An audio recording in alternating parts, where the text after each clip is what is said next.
Alright, welcome back. Civil Liberties, Civil Rights, Unit 5, Video 1. Alright, so all about the 14th Amendment. Okay, so within the text of the 14th Amendment comes an idea, and that idea is called incorporation.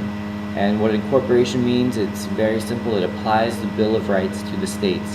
What that means is that now the states are subject to having to follow the Bill of Rights. They cannot take away your right to bear arms, your free speech, your right to a trial, all of the rights that we have in the Bill of Rights. Now states have to guarantee us those rights also.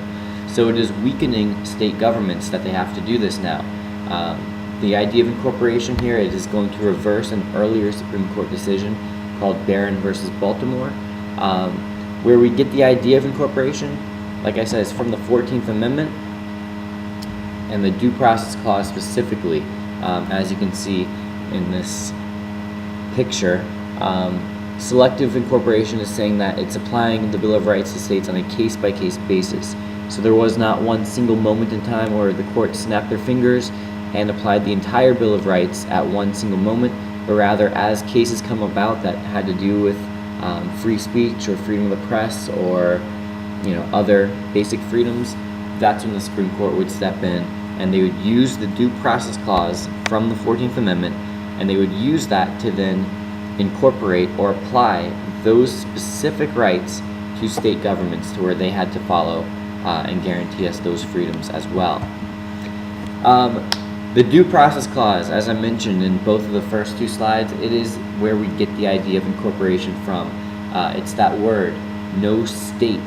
That is the key word. No state can deny any person of life, liberty, or property without due process of law. Without that 14th Amendment, the Bill of Rights would have continued to only protect us from the federal government. So obviously that is very, very key. Two types of due process. Are the laws fair?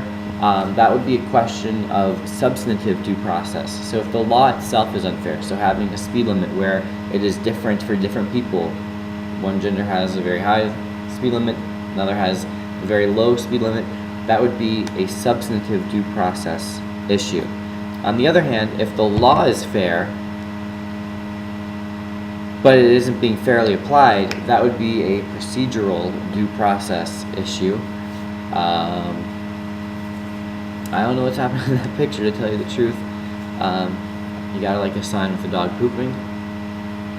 Say, I made this a little while ago, so it's hard to say exactly, but this kid with his little Mustang, little punk kid, probably spoiled with his fancy toys. He got pulled over. I think he deserves it. So that's the question. Is the law being fairly applied? That would be a procedural due process question. And lastly, in this section, we have the Equal Protection Clause, which is more a civil rights thing. It has been used to make many civil rights and anti-discrimination laws. The idea behind it is very simple. As that text says, no state shall deny to any person equal protection of the law. So long story short, we should all be equal under the law.